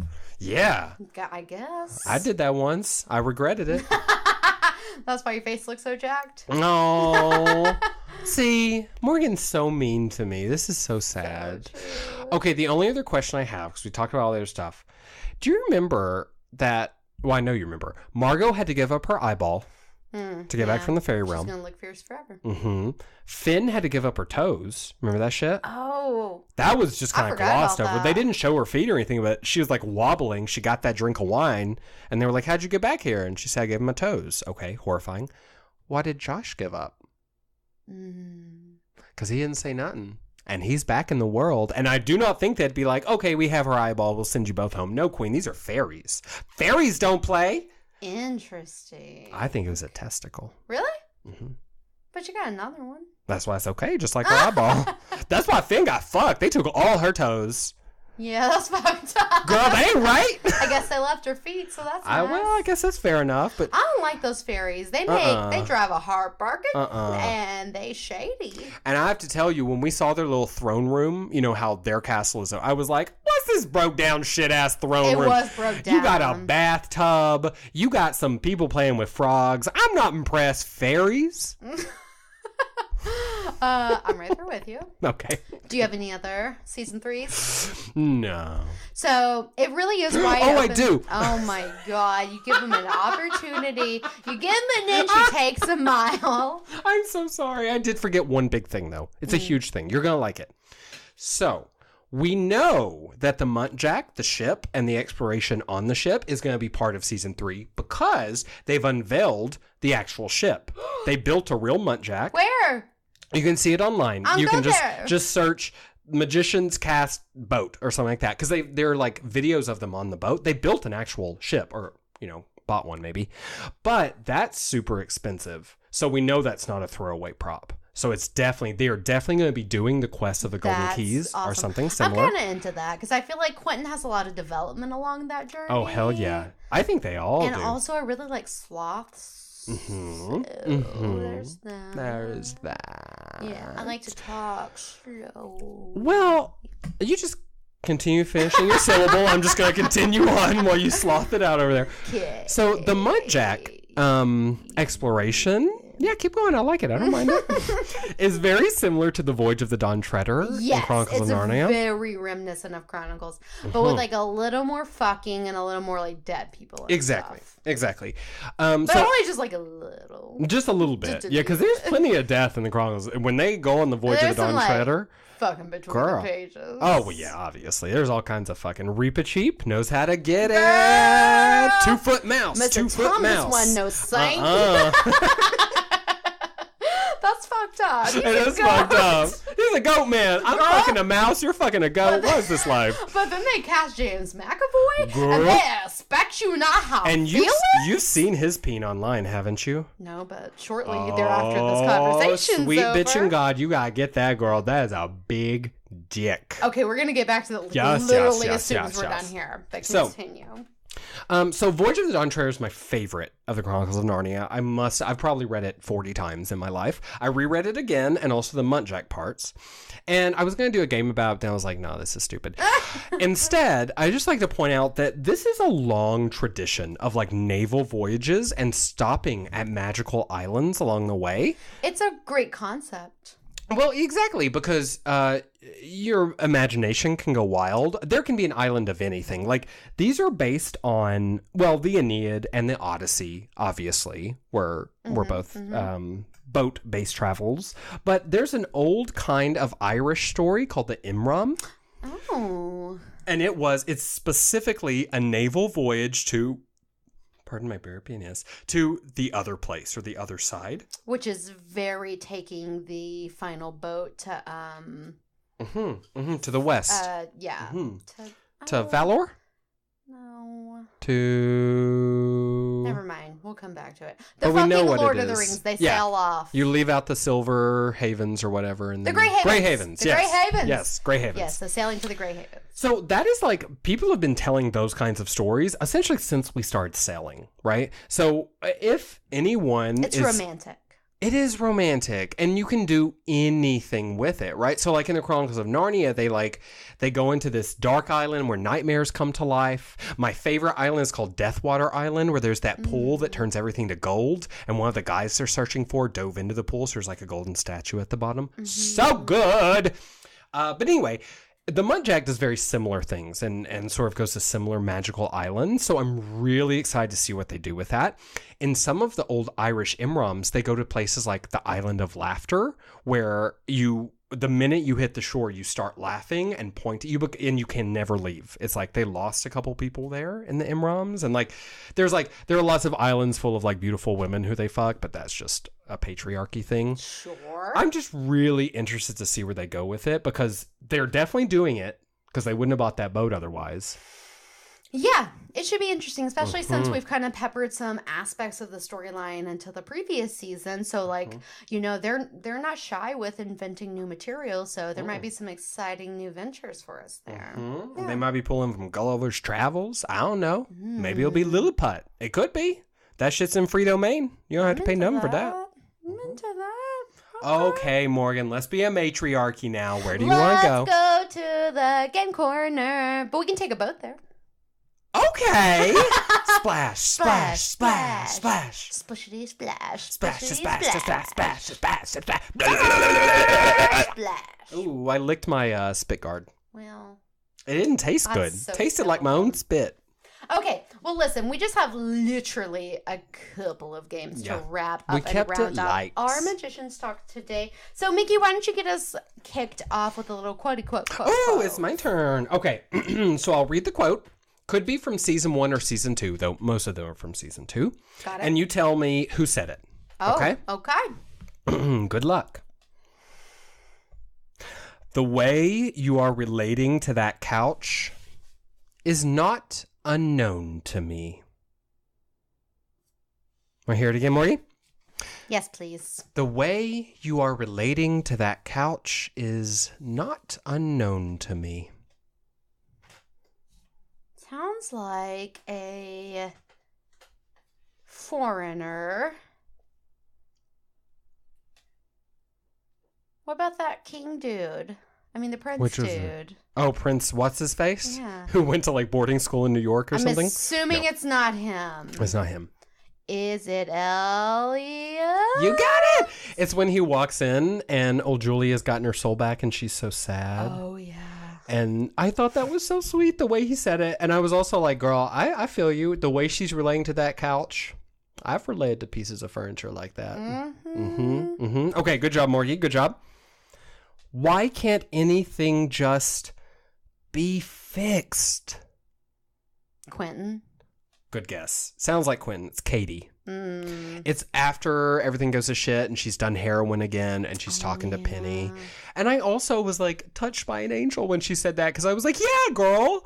Also in real life, why can't we ever just be done with things? Why do we constantly have to rehash old trauma? Yeah. It's a human nature thing, I guess. Yeah. Okay.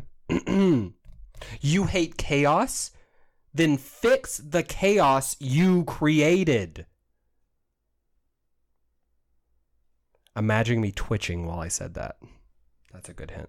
Twitching? Yeah. Totally Quentin. Quentin. Yeah, when he's talking to Umber. Yeah. Yeah. Which also is a really good point. I guess he is twitchy. He's so twitchy. I He's never an really erotic thought little about piece of it. work. Okay. It became very uncomfortable to watch him after he'd been molested. Ember? It is Ember. Yeah. And he's talking about Martin Chatwin. Yeah.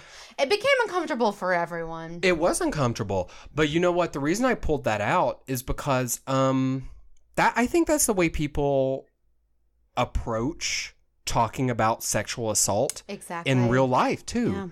Yeah, it is uncomfortable. It's just easier to avoid it. Sure enough it is. We all want to avoid it, right? But that's the thing is you can avoid it. Some people, once it's happened, it's there, you know? Yeah. So you have to talk about it, you know? Poor Martin Chatwin. I know. I mean, he grew up real turned to not good people. But yeah, he became a 12-fingered magician beast. But at one point, he was a sweet little boy who was. I bet his manicure cost more. Girl, don't even get me started on the.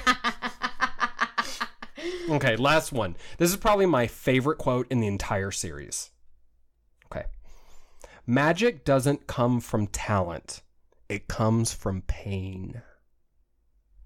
This is from season 1, I will tell you. Fuck. Season 1, episode 3, more so.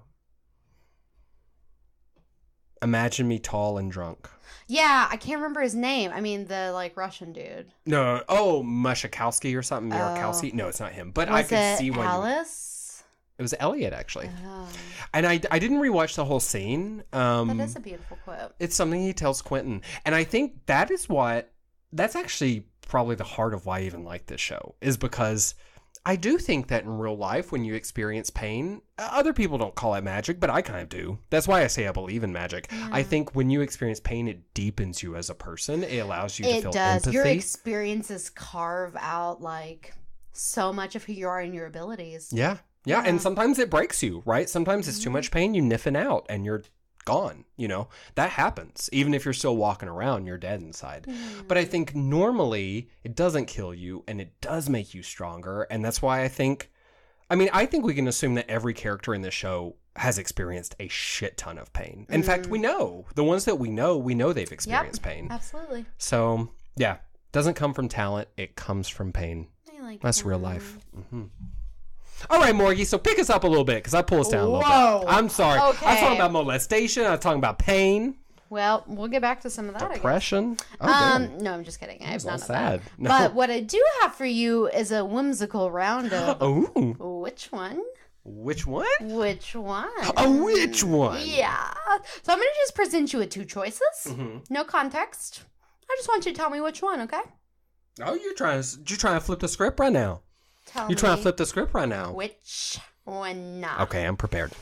Okay, Break Bills or Hogwarts? Which Break one? Bills. Okay, well, that was easy. Yeah. Fillory or Narnia?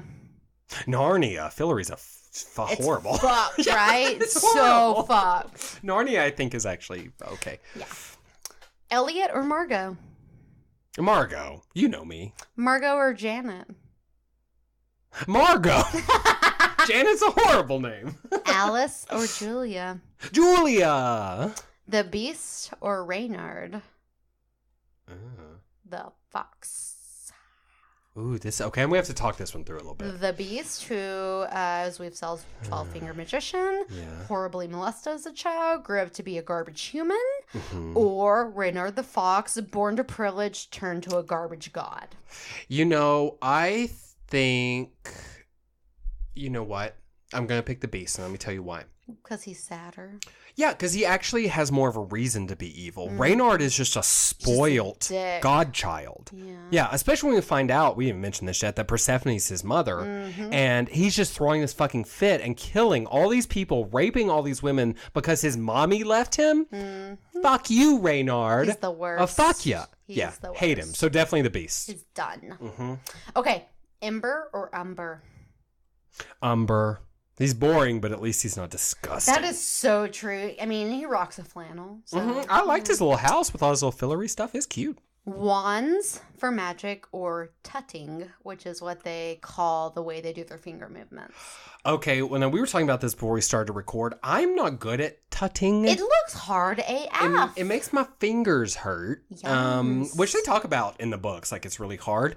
It does look, I think, even cooler, though. Plus, you don't have to Ooh. rely on this object that you carry around. Which is very true. I think I'm going to do tutting, but with the understanding I'd be really horrible at it. Okay. Season 1, The Magicians, or Season 2, The Magicians? Okay, it's difficult because season 1 I thought was more steadily good, whereas season 2 had an amazing climax. I'm going to say season 2. Nice. Hopefully we'll have the same question next fucking year, and it'll be Season 3. I hope so. Hope it just keeps getting better. Okay, last question. Okay. Book or show? Now, Lev Grossman himself has famously skirted the questions of canon and differentials between the two by saying they're very different, but both very good, which is not an answer, and you have a choice to make. Well, having not seen the totality of the show yet, you know what? I feel like I do this a lot, but I'm totally going to pick the show, actually. I think I love the books. It could change. You if like season the 3's not inclusive good. changes and like the new story arcs. I like Penny being exciting sexy, frankly. I hear you. I mean, just frankly, I just I hear love that you. man. And also, I like Julie in the books, but I'm kind of obsessed with her in the show. That's fair. I think I've done a great job with her, so. I honestly don't know which one I would pick. I would literally have to reread all the books and make a choice later because I don't like to pigeonhole myself. Sure. But I am deeply interested in the show and cannot wait for next season. Thigh deep. Okay. Fabulous. All right, Morgie. Well, thank you for that. Which one? welcome. I've got one last little game, and then I'll let you go wax your back. I know you're eager to do that. You can go shave your back now. Oh, wait, that's not. That's not how you respond. No.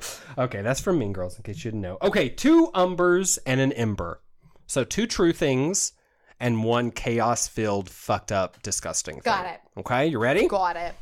This is all about the actors in the show. Okay. Jason Ralph, Quentin, attended an awkward dinner party, season 1, episode 3 of Grace and Frankie. Was he on Grace and Frankie? No. Possibly. You don't think so? Interesting. Well, I watched all of that. Oh. Rick Worthy, Headmaster Fogg, was Cylon number 4 on Battlestar Galactica. That might be a true. Could be. It's been a hot second since we watched Battlestar. Okay, go on. Hal Appleman, Elliot. Which I love his name. I love him. Yeah. Fresh. I love him in general. And did you know he's not...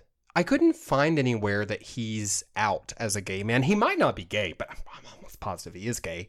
But he's like not... That's shocking. out. Or maybe he is out, but I just couldn't find it. I was shocked too. But anyway, Hal Appleman starred in Spring Awakening on Broadway. That sounds accurate. I'm gonna go with the first thing was the chaos. Wait, which one? The Ember. Ember. Yeah. So you don't think that Quentin went to an awkward dinner party on Grace and Frankie? I don't think so. You wrong. What? Season 1, episode 3. But I seen it. Check the receipts, bitch. Oh. No. Oh. No, he was there. I promise you he was there. You have to go back and watch it. Fuck. He was also in Gossip Girl. Was he really? And you know, like half the cast has been on CSI. That's not shocking, but like everybody's been on that show. Rick Worthy really was Cylon number 4 Yeah, on that Battlestar makes Galactica, sense. which once I saw it, I was like, of course, I can Can't remember him. unsee it, He's like the yeah. medic Cylon, but I had never connected. The lie is that Hal Appleman starred in Spring Awakening. I think he'd be Okay. great in that show. He looks like he'd be in that Maybe show. next year. Maybe so. I support him in that. Well, horrible job. Well, you suck. fucked me up. Well, it's not my fault you can't remember Grace and Frankie. Well, Frankie smokes a lot of weed, and Girl. that's all I'm going to say about that. I love Grace and Frankie. That I show do is too. lit. That's a legit show. Yeah, so many emotions. Well, that kind of concludes our little adventure into season 2. Like we said, we believe the rumors have it circa January 10th. You guys can catch season 3. So if you haven't caught season 2 yet, sorry, not sorry, but also check it out on Netflix because it will definitely be there now. So like a couple days after this is published, you should be able to go watch season 3. So you need to listen to this, rate us immediately on iTunes, send me $100 check, and there'll be time to watch season 3. You know, do that in any order. Honestly, you be yourself. You could send $300 checks and not rate us on iTunes. Oh, well, okay. I'd be fair. I'm fine with that. Let's hit some plugs up top. You guys can, of course, always follow us on our social media, Instagram, Twitter, Facebook, at B&Bcast. Check us out. Hit us an email at beautyandthebpodcast@gmail.com. Follow me personally at Morgandolph for some more shenanigans. Mickey, what you got? Well, I realize I think I've been saying the goddamn name of my damn websites wrong. So look, here's the thing, honey. If you want to go to my freelance website, or if you want to go to my like little writing journal online, it's at the bottom of the damn thing. Look down where our plugs are. It's in the show notes. Button. I take all the time to hyperlink that shit in. So please work with me here. Visit, but just scroll down and find it. And we like to plug what's making us happy in pop culture right now. I'd like to plug for you guys as far as relevant content. Reply Felicia Day joining season 3.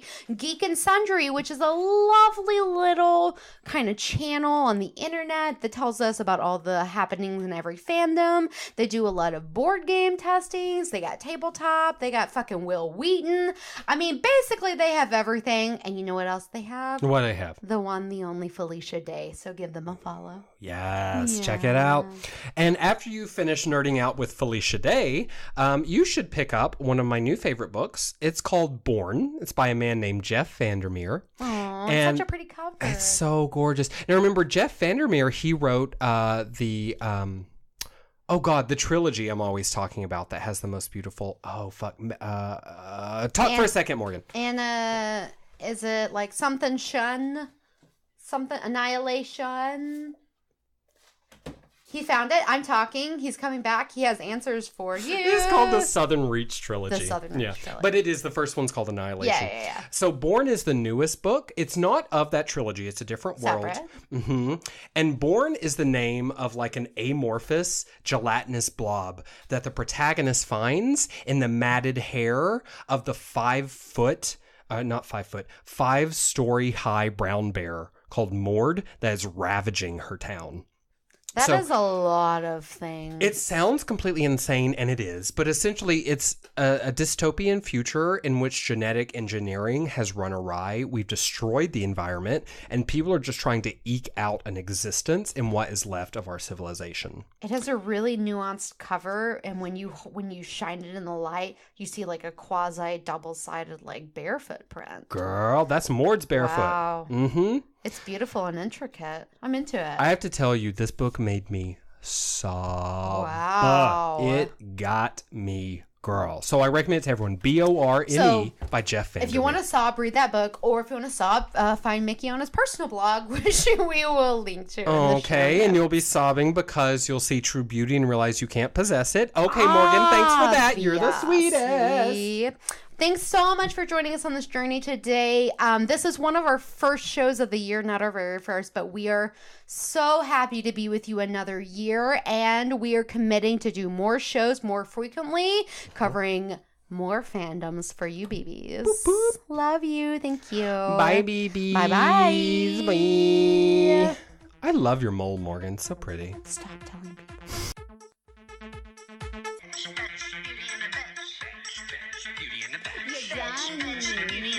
Do you have a home? Beauty in the bed. You look. Beauty in the bed. Beauty in the bed. done.